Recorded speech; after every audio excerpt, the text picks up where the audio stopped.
When Stranger Things dropped on Netflix in 2016, it became an instant cultural phenomenon. But behind the scenes, making this nostalgic sci-fi thriller was just as strange as the show itself. Here are 20 weird and surprising facts about Stranger Things Season 1. Fact 1. One of the most memorable scenes from Season 1 is when Eleven uses a homemade sensory deprivation tank to find Will and Barb. The production actually built this tank in real life using a kiddie pool to make Millie Bobby Brown float like she does in the scene. They needed an insane amount of salt. The production team used exactly 1,200 pounds of Epsom salt dissolved into the water. That's more than half a ton of salt. For context, that's about 24 50-pound bags of salt, all dumped into one small kiddie pool. The salt made the water so dense that Brown could float effortlessly on the surface without any tricks or wires. The science behind this is the same principle used in real sensory deprivation tanks and the Dead Sea. When you increase the salt concentration in water, you increase its density, which allows objects and people to float much easier. Mr. Clark mentions in the show that they need 1,500 pounds of salt, but the production found that 1,200 pounds was enough. The whole setup took hours to prepare, and the water had to be kept at a specific warm temperature. Brown had to stay in that salty water for multiple takes while wearing goggles and breathing apparatus. The massive amount of salt created a pool so buoyant that Brown barely had to move to stay afloat, making the psychic connection scenes look eerily realistic. Fact 2.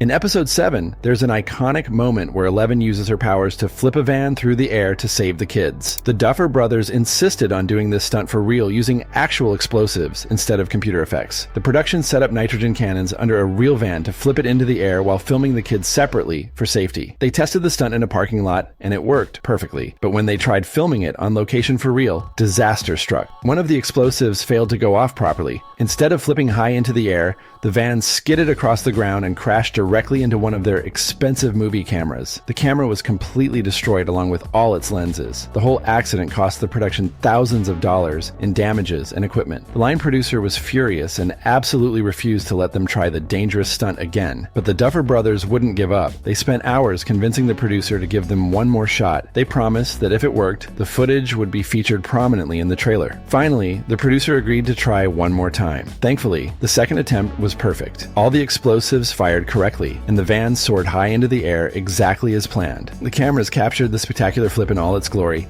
and it became one of the most talked about moments of the season. Fact 3. Before Netflix saved the day, Stranger Things was rejected more than 15 times by different networks and studios. The Duffer Brothers pitched the show everywhere, but nobody wanted it. Executives at major networks couldn't understand the concept. They kept telling the brothers that the show was too confusing because it starred kids but was clearly made for adults. Studio executives said the show needed to be either a kids show or completely about adults. Many of them suggested completely changing the concept to focus only on Chief Hopper investigating paranormal activity like the X-Files, cutting the kids out entirely. The Duffer Brothers refused every single suggestion because they believed in their original idea. After more than a dozen rejections, it was starting to feel hopeless. Every meeting ended the same way, with executives saying no. Then, finally, they got a meeting with Netflix. The streaming service had a different approach to content and was willing to take risks on unusual ideas. When the Duffers pitched Stranger Things to Netflix, the executives immediately understood the vision. They saw the potential in the blend of Stephen King, Steven Spielberg, and John Carpenter influences. Netflix greenlit the show and gave the Duffer Brothers creative freedom to make exactly what they wanted. Without those 15+ rejections, the show might have been completely different or never made at all. Fact 4. We tell Will that Jennifer Hayes. Finding the perfect child actors for Stranger Things was incredibly difficult. The casting team knew that if even one kid wasn't good enough, it would ruin the entire show. So they started the search early and went big. The Duffer Brothers and casting director Carmen Cuba auditioned 906 boys and 307 girls for the main roles. That's a total of 1,013 young actors. To find kids who could deliver authentic emotional performances, they did something clever. Instead of just having them read scenes from the Stranger Things pilot, they also made every child actor read scenes from the 1986 movie Stand By Me. This classic Stephen King adaptation is famous for having some of the best child performances ever filmed. By using Stand By Me scenes, the casting team could immediately see which kids could handle emotional depth, genuine friendship chemistry, and the nostalgic tone they wanted. The finalists were flown to Los Angeles, where they read scenes together to test their chemistry chemistry as a group. Finn Wolfhard impressed them immediately because he was already a fan of 1980s movies. Gaten Matarazzo's audition was so genuine that they cast him after watching his tape just one time. Millie Bobby Brown shocked everyone with her emotional range despite being only 12 years old. The chemistry between all the chosen kids was electric from day one. Fact 5. When Millie Bobby Brown auditioned for Stranger Things, nobody told her that playing Eleven would require shaving her head completely bald. The Duffer Brothers were worried that if they mentioned the shaved head requirement too early, talented young actresses might refuse to audition, so they kept it a secret throughout the entire audition process. Brown did her initial audition, her callback, and even her Skype meetings with the Duffers without anyone mentioning haircuts. Then she flew to Los Angeles for final casting meetings. That's when they finally told her the truth. Brown was standing next to Finn Wolfhard when Ross Duffer walked up to her, put his hand out, and made a buzzing sound like electric clippers. Only then did Brown realize she would have to shave her entire head for the role. Brown and her family were understandably nervous about the decision. They worried it might affect her ability to get other acting roles in the future. To convince Brown that it would be okay, the Duffer Brothers showed her a magazine photo of Charlize Theron as Imperator Furiosa from Mad Max Fury Road. The Duffers asked Brown if Charlize looked cool, and Brown immediately agreed that she looked totally badass. That was the moment Brown decided to do it. She agreed to shave her head, and it became one of the most iconic looks in television history. Fact 6. Total obliviousness just blows my mind.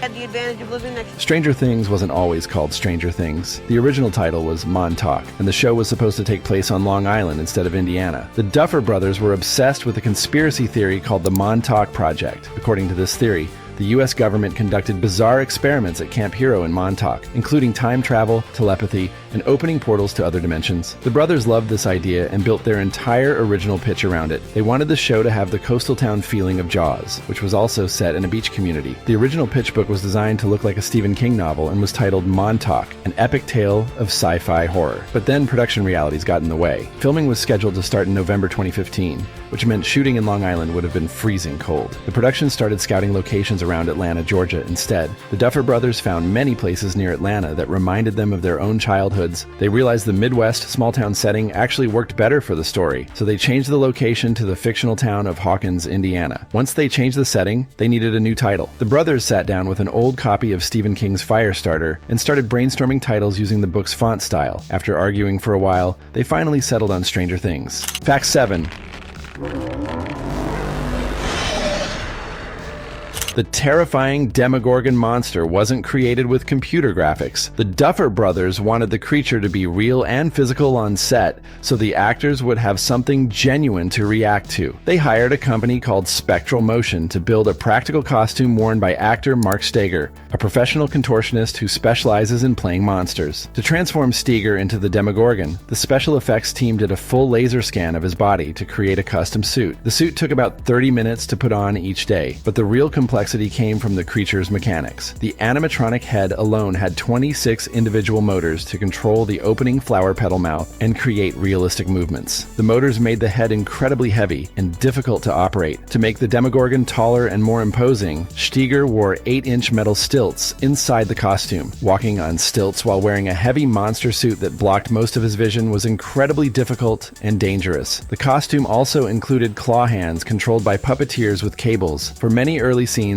just the suit was enough. But as the season progressed and audiences saw more of the monster, the effects became more complex. Some shots still required digital enhancement, but the base was always Steger performing in this elaborate practical costume. The young actors genuinely acted terrified because there was a real 8-foot monster on set with them. Fact 8.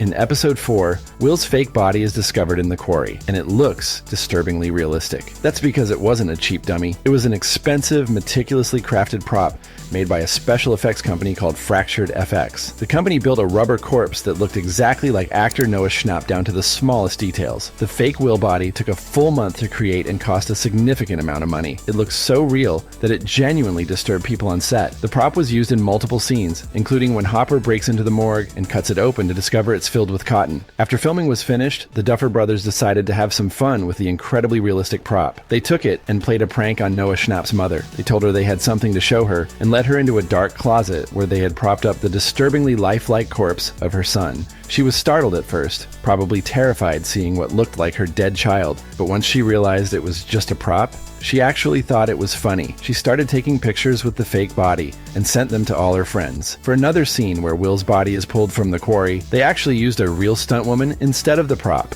They worried the prop wouldn't look convincing enough floating in water. Fact 9. What'd I tell you? When you think of Steve Harrington now, you think of the lovable, protective guy who becomes everyone's favorite babysitter. But that's not who the character was supposed to be. In the original script, Steve was written as a much bigger villain. He was supposed to be a typical 80s movie bully who would probably die or disappear by the end of the season. But then Joe Keery auditioned for the role, and everything changed. The Duffer Brothers were immediately charmed by Keery's natural charisma and likability. Even when he was reading the scenes where Steve was supposed to be mean, Keery brought an endearing quality to the character. As they continued filming season 1, the Duffers realized they didn't want to get rid of Steve. They started writing him with more depth and giving him a redemption arc. By the end of the season, Steve transforms from a jerk into someone who genuinely cares about the kids. The Duffers have admitted that if Keery hadn't brought such charm to the role, Steve probably would have been killed off. Instead, Steve became one of the most beloved characters in the entire series. His evolution into the kids' protective friend made him a fan favorite. It's a perfect example of how the right actor can completely change a character's destiny. Without Keery's natural likability, Steve would have been long forgotten by season 2. Fact 10. We're so screwed if it's the dead chocolates. Most actors have to audition multiple times and go through many rounds of callbacks before landing a major role. But Gaten Matarazzo, who plays Dustin, was different. When the casting team watched his audition tape, they immediately knew he was perfect. They watched his audition exactly one time and cast him on the spot. The Duffer Brothers said there was something incredibly authentic about Matarazzo's performance that stood out from every other child actor they'd seen. He wasn't acting like a typical TV kid, he was just being himself in the most genuine way possible. When they started writing the show, Dustin was initially planned as a much more stereotypical nerdy character without a lot of personality. But after meeting Matarazzo and seeing his natural charisma and humor, they completely rewrote Dustin's character to match the actor's personality. Matarazzo has a real condition called cleidocranial dysplasia, which affected his teeth and gave him a slight lisp. Instead of hiding this, the Duffers wrote it into the character. In season 2, there's a whole storyline about Dustin being proud of his new front teeth. Matarazzo's infectious personality, quick wit, and genuine reactions made Dustin one of the most lovable characters on the show. The character's famous catchphrases and funny moments were often inspired by things Matarazzo would naturally say or do on set. Fact 11.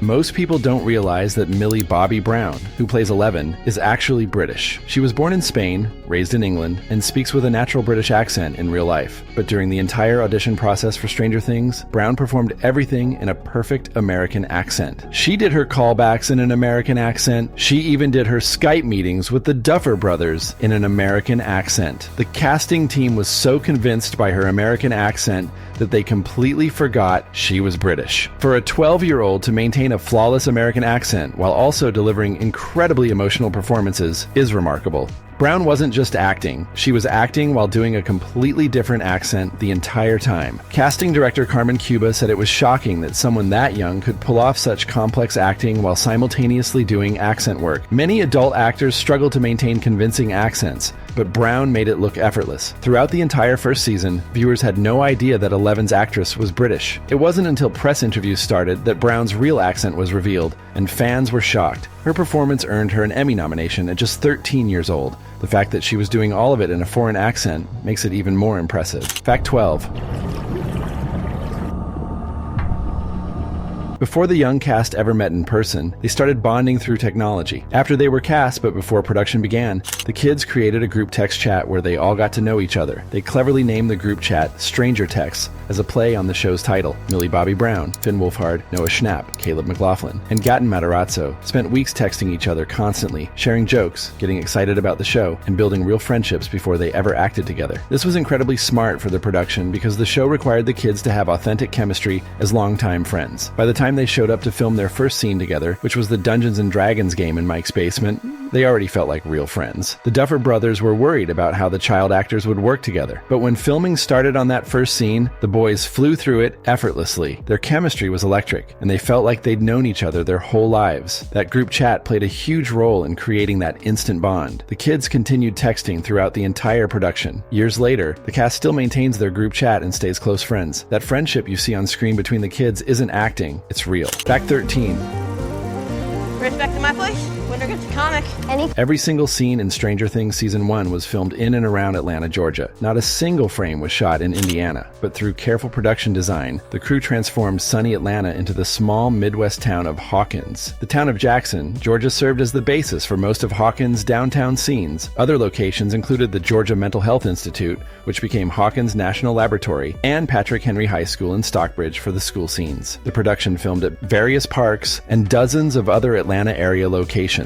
The reason for filming in Atlanta was purely practical. Georgia offers great tax incentives for film productions and has excellent crews. The Duffer Brothers originally wanted to film in Long Island for their Montauk version, but that would have been too cold in November when filming started. The art department worked incredibly hard to make Georgia look like Indiana. They had to remove palm trees from shots, carefully control what businesses appeared in backgrounds, and make sure everything looked authentically Midwest. They found neighborhoods, had the right small-town American feel, and filmed during seasons when the foliage looked right for Indiana. Every detail from street signs to license plates had to be changed to make Atlanta disappear. The result was so convincing that many viewers genuinely believed the show was filmed in Indiana. Fact 14. The synthesizer-heavy soundtrack is one of the most iconic things about Stranger Things. That retro 80s electronic sound was created by Kyle Dixon and Michael Stein from the band Survive. But what most people don't know is just how much music they created. Over the course of a year, Dixon and Stein composed more than 13 and a half hours of original music for Season 1. That's insane when you consider the entire first season is only 8 hours long. They created almost twice as much music as screen time. Obviously, not all of that music made it into the final show, but having such a huge library of compositions gave the Duffer Brothers incredible flexibility when editing. Sometimes music composed for one scene would work better in a completely different scene. The Duffer Brothers were huge fans of Survive's music even before making the show. When they created a mock trailer to pitch Stranger Things to studios, they used Survive's song Dirge without permission, just to capture the mood they wanted. Once Netflix greenlit the show, one of the first things the Duffers did was contact Survive. Dixon and Stein sent the production team dozens of their old unreleased songs to prove they could do the job. The Duffers hired them immediately. Working with the producers, Dixon and Stein developed specific character motifs and themes that would appear throughout the season. Fact 15.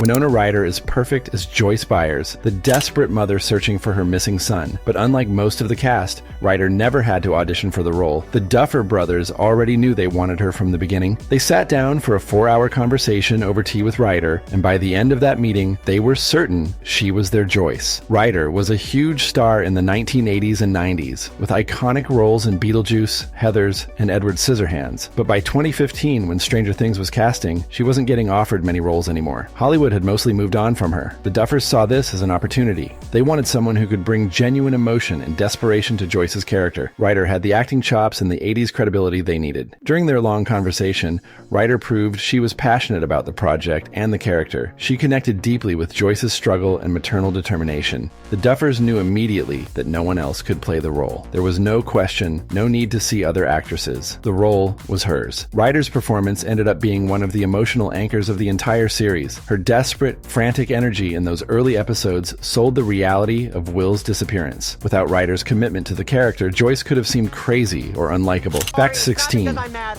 I mean, I actually was mad, but it's also because I was trapped underground.